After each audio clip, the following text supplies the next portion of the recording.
నమస్కారం LTV news కి స్వాగతం ముందుగా బులెటిన్ హెడ్లైన్స్ రాష్ట్ర వ్యాప్తంగా 81.86% పోలింగ్ నమోదైనట్లు వెల్లడించిన ఏపీ రాష్ట్ర ఎన్నికల ప్రధాన అధికారి ముఖేష్ కుమార్ మీనా అత్యధికంగా దర్శి నియోజకవర్గంలో 90.91% పోలింగ్ విదేశాలకు వెళ్లేందుకు సీఎం జగన్ కు సీబీఐ కోర్టు అనుమతి ఈ నెల 17 నుంచి జూన్ 1 వరకు విదేశాల్లో సీఎం జగన్ కుటుంబం విహారయాత్ర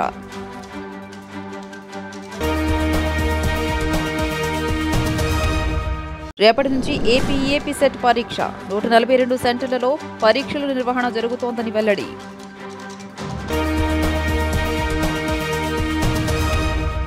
ఈవీఎంల ద్వారా పోలింగ్ శాతం 80.66గా నమోదైందని ఏపీ రాష్ట్ర ఎన్నికల ప్రధానాధికారి ముఖేష్ కుమార్ మీనా తెలియజేశారు. మొత్తంగా రాష్ట్ర వ్యాప్తంగా 81.86% పోలింగ్ నమోదైందని చెప్పారు. అత్యధికంగా దర్శి నియోజకవర్గంలో 90.91% పోలింగ్ నమోదైందని చెప్పారు. అత్యధికంగా ఒంగోలు లోక్సభ నియోజకవర్గంలో 87.06% పోలింగ్ నమోదైందని తెలియజేశారు. అత్యల్పంగా తిరుపతి నియోజకవర్గంలో 63.32% పోలింగ్ నమోదైందని వివరించారు. మొత్తానికి ఏపీ పోలింగ్ శాతంపై స్పష్టత వచ్చేసింది. సార్వత్రిక ఎన్నికల సందర్భంగా ఏపీలో సోమవారం ఉదయం ప్రారంభమైన పోలింగ్ అర్ధరాత్రి దాకా కొనసాగింది. దీంతో ఎంత ఓటింగ్ శాతం నమోదైందన్న విషయంలో స్పష్టత లేకుండా పోయింది. సమయం గడుస్తున్న కొద్దీ పోలింగ్ శాతం పెరుగుతూ వచ్చింది. అమరావతిలో నిర్వహించిన మీడియా సమావేశంలో ఏపీ రాష్ట్ర ఎన్నికల ప్రధానాధికారి ముఖేష్ కుమార్ మీనా మాట్లాడుతూ 2014 ఎన్నికల్లో పోస్టల్ బ్యాలెట్ కలుపుకొని 78.90% ఓటింగ్ నమోదు కాగా గత ఎన్నికల్లో 79.80% మేర పోలింగ్ నమోదైంది. ఇప్పటి వరకు అదే అత్యధికం కాగా ఈసారి అంతకు మించి ఓటింగ్ నమోదైంది. వందలాది పోలింగ్ బూత్లలో అర్ధరాత్రి 12 గంటల వరకు కూడా ఓటర్లు క్యూలలో నిల్చున్నారు. తాజాగా ఓటింగ్ శాతం ఎంతైనా దానిపై ఎన్నికల సంఘం క్లారిటీ ఇచ్చింది. ఈ ఎన్నికల్లో రికార్డు స్థాయిలో 80.66% పోలింగ్ నమోదైనట్టు పేర్కొన్నారు. పోస్టల్ బ్యాలెట్ ను కూడా కలుపుకుంటే అది మొత్తంగా 81.73% ఉండొచ్చని అధికారులు తెలియజేశారు. 2014లో మనకు పర్సంటేజ్ వాజ్ 78.41%, 2019లో 79.77%. సో ఈసారి ఆల్మోస్ట్ 1% ఈవీఎంలోనే ఇంక్రీజ్ అయింది. తర్వాత male members 1,64 lakh, further digits మేము మీకు నోట్లో ఇస్తాము. And female voters 1,69 lakh. Other కేటగిరీస్లో 1,517. So this is the total number of voters now దాంట్లో కూడా మనం చూస్తే అసెంబ్లీ కాన్స్టిట్యుయెన్సీకి వస్తే దర్శి హైయెస్ట్ పోలింగ్ జరిగింది 90.91%. పార్లమెంటరీ కాన్స్టిట్యుయెన్సీలో ఒంగోల్ హైయెస్ట్ ఓటింగ్ జరిగింది 87.06. అసెంబ్లీలో లోయెస్ట్ తిరుపతి 63.32. లాస్ట్ టైం 2019లో తిరుపతిలో 65.9 ఉంది. సో కొద్దిగా అక్కడ తగ్గింది. Most probably what we presume is the reason that మనం బోగస్ ఓట్ని కొద్దిగా కంట్రోల్ చేయగలిగాం కాబట్టి అక్కడ కొద్దిగా తగ్గింది. లోవెస్ట్ పార్లమెంటరీ కాన్స్టిట్యుయెన్సీకి వస్తే వైజాగ్ 71.11%. బట్ ఇది ఒక మంచి న్యూస్. అంటే లాస్ట్ టైం వైజాగ్లోనే ఓన్లీ 67% ఓటు ఉండేది. ఈసారి 71% వచ్చింది. దాట్ మీన్స్ ఆల్మోస్ట్ 4%, 3.8% ఇంక్రీజ్ అయింది. దాట్ ఈజ్ అర్బన్ ఏరియాలో కొద్దిగా పెరిగింది. That's a very is 81.86%. So almost 82%కి వచ్చాము. నిన్న remember on the day of poll నేను చెప్పాను 81 దగ్గర వస్తాము. So our estimation was almost very near to the actual estimation. So 81.8% is the final voting. And I'm really proud to say that this is the highest voting in any state which has occurred in last 4 phases. AP ముఖ్యమంత్రి YS Jagan విదేశీ పర్యటనకు court పచ్చజెండా ఊపింది. కుటుంబ సభ్యులతో కలిసి Britain, Switzerland, France దేశాల్లో పర్యటించేందుకు CM Jagan చేసుకున్న విజ్ఞాపనను Nampally CBI court మన్నించింది. ఈ నెల 17 నుంచి జూన్ 1 వరకు విదేశీ పర్యటనకు వెళ్లేందుకు అనుమతించింది. విదేశీ పర్యటనకు అనుమతి కోరుతూ సీఎం జగన్ కొన్ని రోజుల కిందటే సీబీఐ కోర్టులో పిటిషన్ దాఖలు చేశారు. బెయిల్ నిబంధనలు సడలించాలని కోర్టును కోరారు. అయితే అక్రమాస్తుల కేసులో విచారణ కొనసాగుతోందని, జగన్ ప్రధాన నిందితుడిగా ఉన్నారని, ఆయనకు విదేశాలకు వెళ్లేందుకు అనుమతి ఇవ్వొద్దని సీబీఐ వాదించింది. జగన్ పిటిషన్పై నేడు విచారణ కొనసాగించిన సీబీఐ కోర్టు జగన్కు అనుకూలంగా తీర్పునిచ్చింది. రేపటి నుంచి ఏపీ ఈఏపీ సెట్ పరీక్ష నిర్వహించనున్నట్టు ఏపీ ఉన్నత విద్యా మండలి చైర్మన్ హేమచంద్రారెడ్డి తెలియజేశారు. ఏపీ ఈఏపీ సెట్ 2024ను బైపీసీకి మే 16 నుంచి 17 వరకు 5 సెషన్లలో నిర్వహించనున్నారు. ఎంపీసీకి మే 18 నుంచి 23 వరకు 9 సెషన్లలో పరీక్షల నిర్వహణ ఉంటుందన్నారు. 142 సెంటర్లలో పరీక్షల నిర్వహణ జరుగుతోందని వెల్లడించారు. తెలంగాణలో ఎల్బీ నగర్, సికింద్రాబాద్లలో సెంటర్లు ఏర్పాటు చేసినట్టు ఆయన వెల్లడించారు. మంగళగిరిలోని ఏపీ ఉన్నత విద్యా మండలి కార్యాలయంలో ఏర్పాటు చేసిన విలేకరుల సమావేశంలో ఉన్నత విద్యా మండలి చైర్మన్ ప్రొఫెసర్ హేమచంద్రారెడ్డి మాట్లాడుతూ ఎంపీసీ కోసం 2,73,008 మంది, బైపీసీ కోసం 87,421 మంది, 2 స్ట్రీమ్లు కలిపి 11,021 మంది పరీక్ష రాయనున్నారని తెలిపారు. మొబైళ్లు, బ్లూటూత్ లాంటి ఎలక్ట్రానిక్ పరికరాలు అనుమతించబడమని వెల్లడించారు. అర్ధగంట ముందుగానే పరీక్షా సెంటర్లకు అనుమతిస్తామన్నారు. 1 నిమిషం ఆలస్యమైన విద్యార్థులను అనుమతించబోమని వెల్లడించారు. జిల్లా అధికారులు, ఆర్టీసీకి వైద్యారోగ్య శాఖ, విద్యుత్ శాఖలతో సమన్వయం చేసుకుంటున్నామని ఆయన తెలియజేశారు. ఈ 21 ఇన్స్ట్రక్షన్ని ప్రతి విద్యార్థి కూడా చూసి ఫాలో కమ్మని చెప్పి బ్లూ, బ్లాక్ బాల్ పెన్లు వాళ్ళు క్యారీ చేయొచ్చు. ఇందాక నేను అర్ధగంట ముందు అన్నాను, 1.5 గంట ముందు నుంచి ఎగ్జామ్ హాల్లోకి వాళ్ళు వెళ్ళవచ్చు. ఎటువంటి మీకు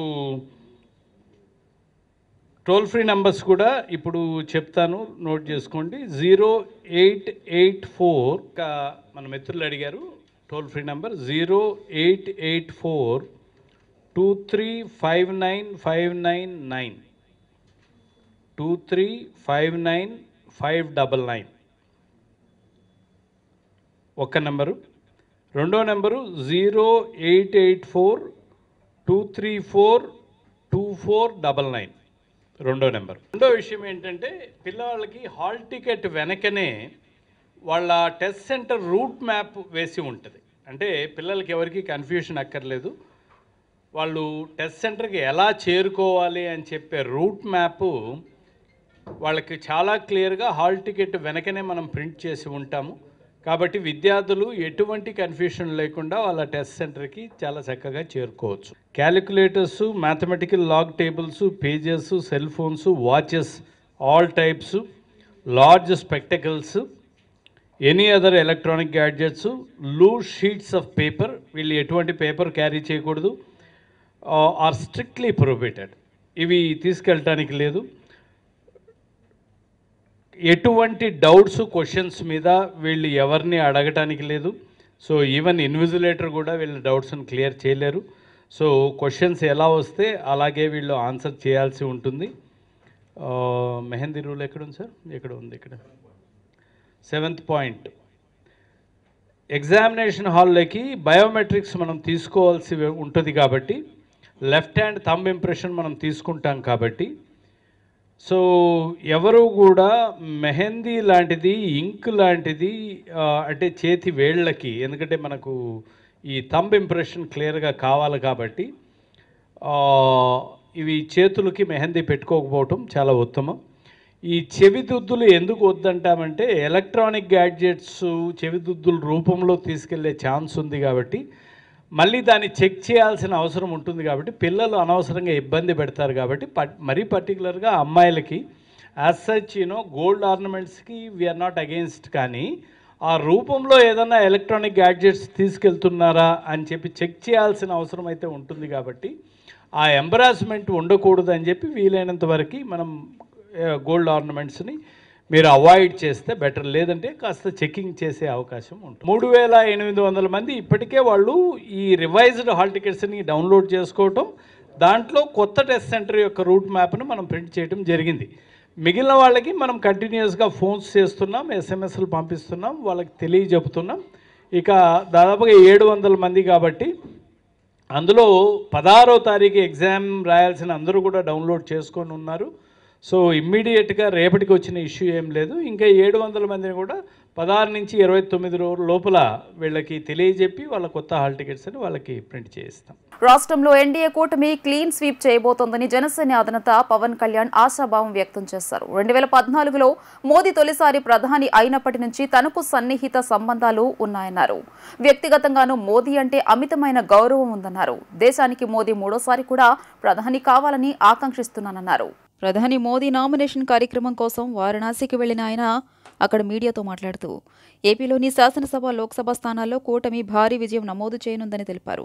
2014లో మోదీ తొలిసారి ప్రధాని అయినప్పటి నుంచి తనకు సన్నిహిత సంబంధాలు ఉన్నాయన్నారు. వ్యక్తిగతంగానూ మోదీ అంటే అమితమైన గౌరవం ఉందన్నారు.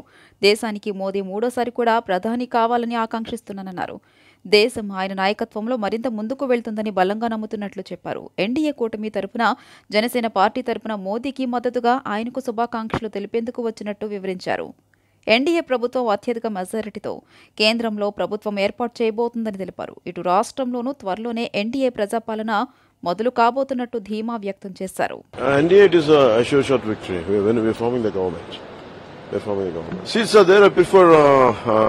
We are forming the government. We're going to get a very good majority. No, it's quite an honor to be here, to be beside Modi ji, to convey my good wishes and support, and whatever strength we could bring. And I'm really honored to be here and to be along Modi ji in third time, and he's about to become PM again one more time. And it's to show our strength and solidarity. And how do you like the city Varanasi? Always, I keep coming here once every 2 years. Even my wife keep coming here, and it is the heart of Bharat, and it is wonderful. It is in our blood. I feel it is absolutely it is going to be different, because that is their good. That's a wish, but actually it's going to be different. రాష్ట్రంలో fan గాలి గట్టిగా వీచిందని మేనిఫెస్టోలో పేర్కొన్న హామీలను 99% నెరవేర్చిన CM Jagan వెంటే AP ప్రజలు నిలిచారని మంత్రి బొత్స సత్యనారాయణ పేర్కొన్నారు. ల్యాండ్ టైటిలింగ్ యాక్ట్ పై టీడీపీ చేసిన దుష్ప్రచారాన్ని ప్రజలెవరూ నమ్మలేదని, కూటమి ఇచ్చిన హామీలు కూడా ప్రజల్లో నమ్మకాన్ని కలిగించలేకపోయాయని ఆయన వ్యాఖ్యానించారు. ఏపీలో భారీ ఎత్తున పోలింగ్ జరగ్గా ఓటింగ్ 80% దాటుతుందన్న అంచనాల నేపథ్యంలో టీడీపీ, వైసీపీ నేతలు ఎవరికి అనుకూలంగా వారు వ్యాఖ్యానిస్తున్నారు. తాజాగా పోలింగ్ తీరుపై మంత్రి బొత్స సత్యనారాయణ స్పందించారు. ఎన్నికల్లో టీడీపీ కుట్రలకు తెరలేపిందని, జగన్ ఆత్మగౌరవాన్ని కాపాడాలన్న కారణంతోనే ఓటర్లు పోలింగ్ కేంద్రాలకు భారీగా తరలివచ్చారని వెల్లడించారు. ఓటమి అర్థం కావడంతో టీడీపీ శ్రేణులు అసహనంతో దాడులకు పాల్పడుతున్నాయని, వైసీపీ కార్యకర్తలు సంయమనంతో వ్యవహరించాలని పిలుపునిచ్చారు. మరో 2-3 రోజుల్లో సీఎం జగన్ పదవీ ప్రమాణ స్వీకారోత్సవం తేదీ, వేదికను కూడా ప్రకటిస్తామని అన్నారు. సీఎం జగన్ రెండోసారి ముఖ్యమంత్రిగా ప్రమాణం చేసే కార్యక్రమాన్ని ఓ వేడుకగా జరుపుతామని ఆయన తెలియజేశారు. తెలుగుదేశం పార్టీ ఎన్నో కుతంత్రాలు పడింది, ఎన్నో కుయుక్తులు చేసింది, ఎన్నో అబద్ధాలు చెప్పింది, ఎన్నో మోసాలు చేసింది. 1 కాదు 2 కాదు. సడన్ గా మధ్యలో ల్యాండ్ యాక్ట్ తీసుకొచ్చింది, లేని చట్టాన్ని తీసుకొచ్చి రైతులను మొప్పెడదామని చూస్తుంది. కానీ రైతు ఎక్కడ కూడా చెక్ చదవలే. సంక్షేమం ఆపడానికి ప్రయత్నం చేసి వాళ్ళని తిరిగి మళ్ళీ మేమే దాంట్లో అకౌంట్లో డబ్బులు లేవని చెప్పి మోసం చేయడానికి ప్రయత్నం చేసింది. అయినా వాస్తవాలు తెలిసరికి నిజాలు తెలుసు, అందుకే చేశారు. అందుకు రాజకీయాల్లో, ప్రజా జీవితాల్లో నిజాయితీ ముఖ్యం, చెప్పింది చేయడం అనేది ముఖ్యం. ఓ బ్రాండ్ మాట తప్పుడు మనం తిప్పరని, అది స్వర్గీయ రాజశేఖర గారికి ఉంది, మళ్ళీ జగన్మోహన్ రెడ్డికి వచ్చింది ఆ వారసత్వం. అదే రీతిలో ప్రధానులు కూడా వచ్చారు. తప్పకుండా ఏదైతే నిన్న ఇంత పెద్ద ఎత్తున వచ్చి ప్రభుత్వం 4వ తారీఖున జూన్ 4ని లెక్కింపవుద్ది. ఆ డేట్ కూడా ఇంకా రేపు 2 అనౌన్స్ చేస్తాం. ఇక్కడికే జగన్మోహన్ రెడ్డి వస్తారు, ఇక్కడే ప్రమాణ స్వీకారం చేస్తారు విశాఖపట్నంలోనే. కన్నుల పండుగ ఏదైతే ఆకాంక్షలు ఉన్నాయో ఆకాంక్షల్ని నెరవేర్చడమే కాకుండా ఏవైతే ప్రభుత్వంలో రిఫార్మ్స్ ఉన్నాయో దాన్ని కొనసాగిస్తూ అటు విద్యలో కానీ, వైద్యంలో కానీ, దాంతోపాటు అభివృద్ధి కార్యక్రమాలని ముఖ్యంగా విశాఖ విజన్ ఏదైతే ఉందో విజన్ అచీవ్ చేస్తూ ఉద్యోగ అవకాశాలు ఇస్తూ జూన్ 4 నుంచి ఆ ప్రక్రియ ప్రారంభమవుతుంది. ముఖ్యంగా ఇందులో పాల్గొన్నా. ఈ ఎన్నికల్లో ఎన్నో ఒడిదుడుకులు పాల్గొని ఎన్నో ఇబ్బందులకు ఓర్చి ఎన్నో మాయ మాటలకి లొంగకుంటా ప్రలాభాల్లో లొంగకుంటా ఉన్న మా పార్టీ కార్యకర్తలు. ఏపీలో అరాచక ఆటవిక ప్రభుత్వానికి వ్యతిరేకంగా కోట్లాది ప్రజలు తరలివచ్చి తమ తీర్పును వెలువరించారని టీడీపీ సీనియర్ నేత గోరంట్ల బుచ్చయ్య చౌదరి అన్నారు. ఈ సందర్భంగా ఆయన మీడియా సమావేశంలో మాట్లాడుతూ 5 ఏళ్లు భరించి ఓపిక నశించి ఈ రాష్ట్రం బాగుపడాలంటే జగన్మోహన్ రెడ్డిని సాగనంపడమే మార్గమని భావించిన ప్రజలు ఉదయం 5 నుండి అర్ధరాత్రి వరకు క్యూలో నిలబడి ఓట్లు వేయడం వెనుక ప్రజలు కోరుకుంటున్న మార్పు స్పష్టమవుతోందని అన్నారు. 5 ఏళ్లలో ప్రతి రంగాన్ని కూల్చారు, ప్రతి వర్గాన్ని అధోగతి పాలు చేశారు, ఉద్యోగులను, దళిత వర్గాలను, బలహీన వర్గాలను అణగదొక్కారని మండిపడ్డారు. తమ సామ్రాజ్యం ఇష్టారాజ్యంగా చేయొచ్చు ఒక నియంత పోకడపోయిన ఈ ప్రభుత్వానికి గుణపాఠం చెప్పాలనే లక్ష్యంలో అన్ని ప్రాంతాల నుంచి, ఉత్తరాంధ్ర నుంచి రాయలసీమ నుంచి కోస్తాంధ్ర దాకా కూడా ఒక ఉద్యమంలాగా పోరుబాట పెట్టారు. ఇది ప్రజా ఉద్యమం. ఈ ఉద్యమంలో ఎన్డీఏ కూటమి గెలుస్తూ ఉంది. మామూలుగా గెలవటం కాదు, చెంపపెట్టులాగా, జగన్మోహన్ రెడ్డికి చెంపపెట్టులాగా దోపిడీ విధానాలకి, అవినీతి కార్యక్రమాలకు వ్యతిరేకంగా ఇవాళ ప్రజలు పోరాటం పొందానో ఓట్లు వినియోగించుకున్నారు. ఒకటే చెబుతున్నాం, న్యాయపరమైన హక్కులను కూడా హరించారు. న్యాయ వ్యవస్థ మీద నమ్మకం లేదు, రాజ్యాంగం మీద నమ్మకం లేదు. తమ జాగీర్దారుగా భావించారు రాష్ట్రాన్ని. తమ అంతేవాసులను పెట్టుకుని రాష్ట్రాన్ని, ఖజానాన్ని కొల్లగొట్టారు. ఇవాళ మనం మేల్కోవాల్సింది, రికార్డులన్నీ తగలేసిపోయే పరిస్థితి వస్తూ ఉంది. మనం చూస్తూ ఉన్నాం, ప్రతి రంగంలో కూడా ఎక్సైజ్లో రికార్డులన్నీ తారుమారు చేస్తూ ఉన్నారు, మైనింగ్లో రికార్డులు తారుమారు చేస్తూ ఉన్నారు, ఎక్కడ జీవో కాపీలు కనపడకుండా చేశారు. ఇవాళ ల్యాండ్ టైటిల్ చట్టంలో జరుగుతున్న మోసాలని గమనించుకోకుండా చేయడం కోసం కార్యక్రమాలు తీసుకుంటూ ఉన్నారు. ఇవాళ ఒకటే చెబుతున్నాం, ఈ రాష్ట్రం కొంత జాగీర్దారుగా ఉండటానికి వీల్లేదని ప్రజా తీర్పు. ఇవాళ యువకులు భారీగా వచ్చి ఓట్లు వేశారు. పోలింగ్ స్టేషన్ల దగ్గర ఎక్కడికి ఓపెన్గా మాట్లాడటం, మేము మార్పును కోరుకుంటా ఉన్నాం, జగన్మోహన్ రెడ్డికి అంతిమ తీర్పుని ఇవ్వబోతున్నాం అనే భావనలో ఇవాళ ప్రజలంతా కూడా వచ్చారు. ప్రజాస్వామ్యంలో ఇది మంచి పరిణామం. ఓటు హక్కు అనేది ప్రజాస్వామ్యానికి కొలబద్దగా ఉంటుంది. ప్రతి ఒక్కరూ ఓటు హక్కును 80% పైగా పోలైనవి అంటే ప్రజలు మ్యాక్సిమం అక్కడక్కడ ఓటర్ లిస్టులో తేడాలు రావచ్చు. కొన్ని చోట్ల చచ్చిపోయిన వారి పేర్లు తొలగించినందువల్ల, కొన్ని చోట్ల ఇతర ప్రాంతాల వాడు సరిగా చేర్చనందువల్ల మార్పులు చేర్పులు ఉన్నా కూడా 80% పోలైందంటే దాదాపుగా 90% దాకా పోలైనట్లు లెక్క. ఇది రేపు 4వ తారీఖు, జూన్ 4వ తారీఖున వచ్చే రిజల్ట్ అద్భుతంగా ఉండబోతుంది. చావు దెబ్బ జగన్మోహన్ రెడ్డి వైఎస్ఆర్ ప్రభుత్వానికి చావు దెబ్బ, కోలుకోలేని చావు దెబ్బ జగరబోతుంది. ఏపీలో గత ఎన్నికలతో పోల్చితే ఈసారి పోలింగ్ శాతం పెరిగిందని ఎన్నికల సంఘం చెబుతున్న నేపథ్యంలో ఏపీ మంత్రి అంబటి రాంబాబు ఆసక్తికర వ్యాఖ్యలు చేశారు. ఏపీలో నిన్న పోలింగ్ జరగగా ఓటర్లు వెల్లువలా పోలింగ్ కేంద్రాలకు తరలి రావడాన్ని ఆయన పాజిటివ్ ఓటుగా అభివర్ణించారు. వారంతా సీఎం జగన్ కోసం తాపత్రయపడి ఓటు వేశారని వెల్లడించారు. గతంలో ఓట్ల శాతం పెరిగితే అది ప్రభుత్వ వ్యతిరేక ఓటు అని భావించేవాళ్లమని, కానీ ఈసారి సీఎం జగన్ను మళ్లీ గెలిపించేందుకు మహిళలు భారీగా ముందుకొచ్చారని మంత్రి అంబటి రాంబాబు అన్నారు. 70% మంది మహిళలు ఫ్యాన్ గుర్తుకి ఓటేశారని వివరించారు. సీఎం జగన్ 5 ఏళ్ల పాలన తర్వాత జరిగిన ఎన్నికలు కావడంతో వీటిని తాము ప్రతిష్టాత్మకంగా తీసుకున్నామని, జగన్ పాలనను చూసిన వారు ఓటు వేయడానికి భారీగా తరలిరావడం ఆశ్చర్యానికి గురిచేసిందని అన్నారు. ఉదయం 6 గంటల నుంచి అర్ధరాత్రి వరకు పోలింగ్ జరిగిందని, మహిళలు, వృద్ధులు ఉదయం నుంచే పోలింగ్ బూత్ల వద్ద బారులు తీరారని మంత్రి అంబటి వివరించారు. జగన్కు ఓటేయడానికి పడిన తపన ప్రజల్లో నిన్న స్పష్టంగా కనిపించిందని అన్నారు. సంక్షేమ కార్యక్రమాలు అందుకున్న తరువాత నా బిడ్డ జగన్మోహన్ రెడ్డిని మరొక్కసారి ముఖ్యమంత్రిగా చేయాలనే తాపత్రయంతో తమ ఓటు హక్కుని వినియోగించడం కోసం గంటల తరబడి వృద్ధులు, గంటల తరబడి మహిళలు, గంటల తరబడి వికలాంగులు క్యూలో నుంచున్నారనేటువంటి భావన కలిగింది నాకు పెద్ద ఎత్తున. లాస్ట్ ఎన్నికల్లో జరిగినటువంటి పర్సంటేజ్ సుమారుగా 79-80% ఉంది. ఈసారి కూడా ఆ మాత్రానికి తగ్గకోకుండా కాస్తో కోస్తో ఎక్కువయ్యే పరిస్థితులే కనిపిస్తున్నాయి. అంటే వివరాలు ఇంకా రాలేదు కాబట్టి, ఎందుకంటే రాత్రి 10-11 కూడా కొన్ని చోట్ల పోలింగ్ జరిగింది కాబట్టి ఇంకా కరెక్ట్ ఫిగర్స్ ఇంకా రాలేదు కాబట్టి నేను ఊహాతీతంగా చెప్తున్నా. పోయినసారి కన్నా ఏదన్నా 1% పెరగొచ్చు, 1% తగ్గొచ్చు తప్ప పోయినసారి లాగానే అంత పెద్ద ఎత్తున ఓటర్లు తమ హక్కుని వినియోగించుకున్నారు. ఇది చాలామంది అనుకోవచ్చు. పూర్వం మాకు కూడా, నేను కాంగ్రెస్ పార్టీలో ఉన్నప్పుడు చాలాసార్లు పోటీ చేసినప్పుడు ప్రభుత్వ వ్యతిరేకత ఉంటే ఎక్కువ పర్సెంటేజ్ ఓటు అవుతుంది అనేటువంటి భావన ఉన్నది. ఇవాళ నేను మనవి చేస్తున్నా, పోయినసారి కన్నా ఎక్కువ అయితే అది పాజిటివ్ ఓటు.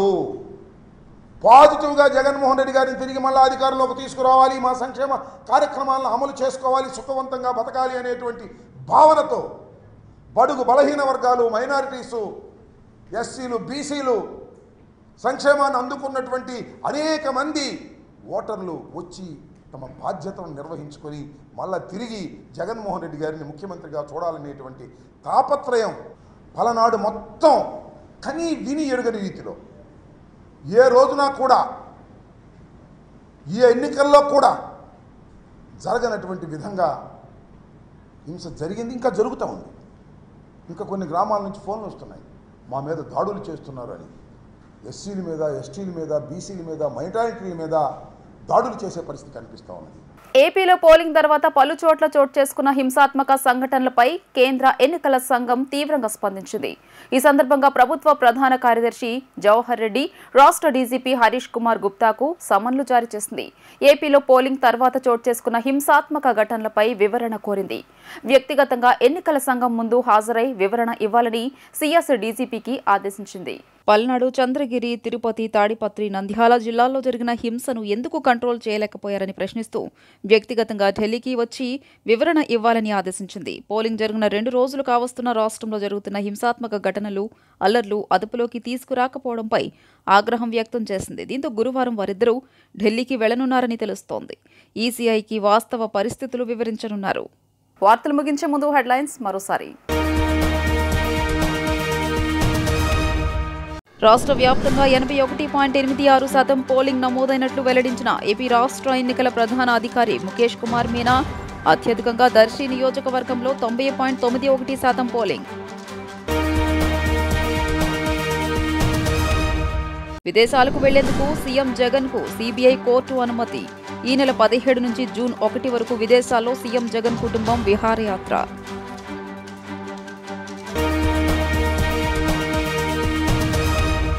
రేపటి నుంచి ఏపీ సెట్ పరీక్ష. 142 సెంటర్లలో పరీక్షల నిర్వహణ జరుగుతోందని వెల్లడి.